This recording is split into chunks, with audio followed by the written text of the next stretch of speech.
Everyone, I'm Amandeep Kaur and welcome to my channel Curious Learning. Today we are going to discuss the very first chapter of physics for class plus 2, that is electrostatics. Okay, in daily life we often experience the crackling sound during the winters when we take off our winter clothes. That is all due to the discharging of the electric charge. Okay, and I think this one example might of you can observe, but the next one is most common, that is lightning in the sky during the thunderstorm. It is also due to the electric discharge. Okay, and I can also telling you the one another example about this, that is when we take a glass rod and rub it on the silk cloth. After rubbing, the glass rod can acquire the one type of charge and the silk cloth can acquire the another type of charge. And after acquiring these charges, the charges remain static, or you can say charges can acquire the rest position.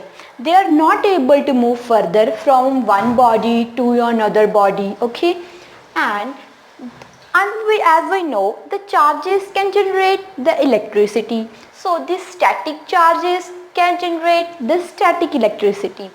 Okay, so now come to the definition of what electrostats are. The word electro mainly stands for the electricity, and the static one is for rest, or you can say the object or body which can be at rest position. Okay, so electrostat mainly deals with the study of the forces. It may be attractive or repulsive one, and the fields, where the field is more strong and where is weak. Okay, and the potentials, this is you can say a strength of field arising from the static charges. Okay, or you can say the charges which are at rest. This is the definition of electrostat which you're gonna have to remember. And now next move further. Now come to the electric charge and its type. I am giving you the very simple activity which you can perform at your home. That for that you have to cut a long white paper stripe, then lightly iron it. After ironing, you have to take that stripe near the TV screen or the computer monitor as you wish. Okay, you will observe the amazing thing that the stripe start attracting towards the TV screen and the computer monitor. That is all due to the electric charge, because when you lightly iron that stripe, it will acquire the charge. Okay, now I am also giving you the another experimental demonstration. For that, one thing you have to remember is glass rod can always acquire a positive charge, while ebonite rod can always acquire a negative charge after the rubbing. And one thing more, glass rod is always rubbed with the silk cloth, while the ebonite rod is always rubbed with the cat's fur only. Okay, now move to the experiment. In first case, they have taken two glass rods and rubbed them on the silk cloth. After the rubbing, the bodies can acquire charges, and the two glass rods start. When they take two glass rods closer to each other, they start repelling each other. Okay. Similarly, in the second case, when they take two ebonite rods, rub them on the cat's fur. After the rubbing, the bodies can acquire charges, and similarly in this case, the two ebonite rods, when they brought closer to each other, they also start repelling each other. But in the third one case, when they take one ebonite rod and another glass rod, and in this case the two rods start attracting each other.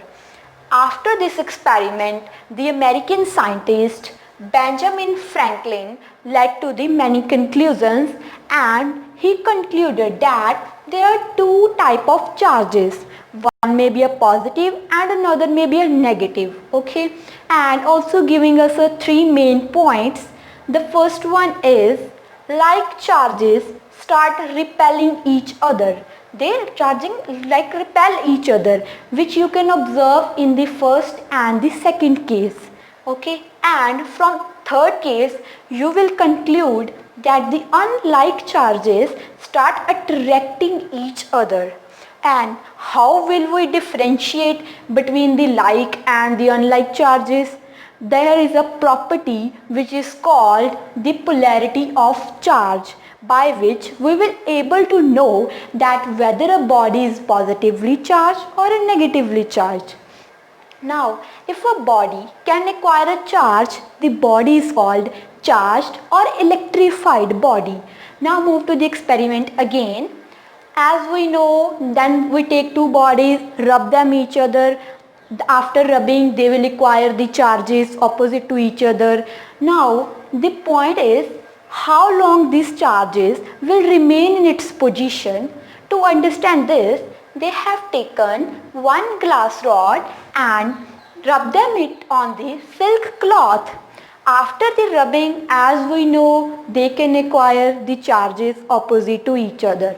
And after acquiring these charges, when the bodies are electrified and when we brought them closer to each other again when they are charged, okay, what will happen? They neutralize each other because of similar magnitude. Charge is of same amount and they start cancel out each other's effect. Okay, and similarly you can observe this case in a mathematics like a plus 2. If a number plus 2 can be added to a minus 2, the magnitude will be 0.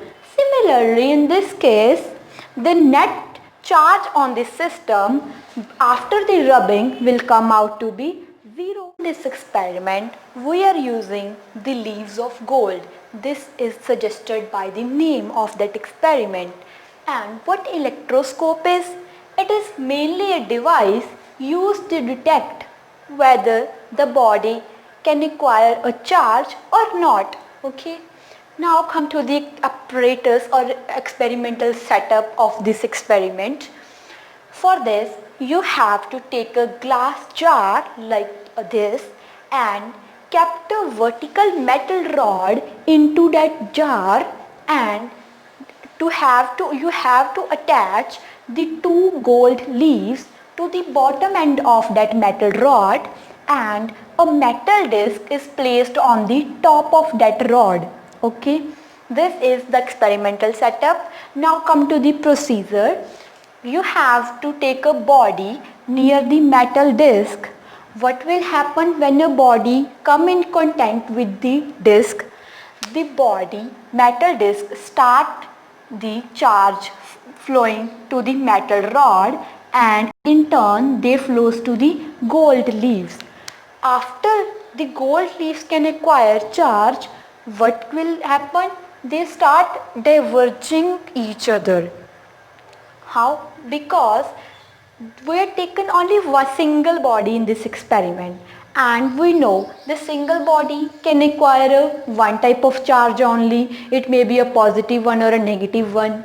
And when the charge flow to the gold leaf, as we know, the charges of same type due to the like charges start repelling each other. That's why the leaves start diverging each other and move apart. Okay, so one main point you have to keep in your mind, that is the degree of the divergence is the indicator to the amount of the charge on the body.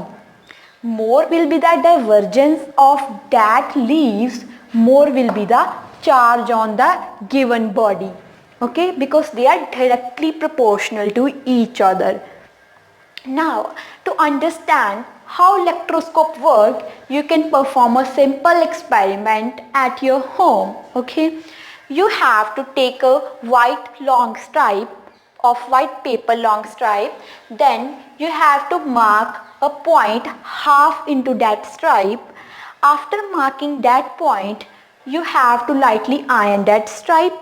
Okay, when you iron it, you have to give a mountain fold like this to that white paper stripe and hold that stripe by pinching it at the marking point. Okay, I hope you understand. And when you pinch it from this top of mountain fold, you will experience that the stripe, two ends of the stripe start diverging out from each other, because when you iron that stripe, it will acquire the same charge, and when you fold it, because of similar charges, or you can say like charges, they start repelling each other. This is the simple experiment which suggests that how this gold leaf electroscope works. Conductors and the insulators. So come to the conductors. These are the substances which allow the electricity to pass through them. Okay, electricity can be easily passed through the conductors. Okay, like human body, we too are the conductors, and the electric charge, or you can say electricity, can be easily passed through our body. That's why we feel an electric shock when we touch a bare wire. Okay. Now, the best example of the conductor is the human body and the metals as well. All the metals are the conductors, but the silver is the better conductor. But in experiments, silver is very much costly. So for experiments, we are using the aluminium and the copper. Okay. Next is insulators. These are the substances which do not allow the electricity to pass through them.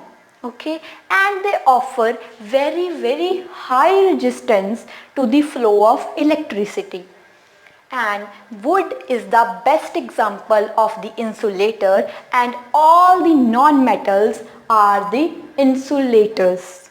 Okay, in between these two, there are another category, that is of semiconductors. These are the intermediate between the conductors and the insulators as well. Because why they are called semiconductors? Because they are half conductors. Sometimes they behave like a conductor, and sometimes they behave like an insulators. Okay, examples like silicon and germanium are the semiconductors. And at the 0 Kelvin temperature, the semiconductors behave like an insulators, and at a room temperature, or when we start increasing the temperature, the semiconductors will behave like the conductors. Okay, and one thing more, when we transfer a charge to the conductor, it will distribute the charge over the entire surface.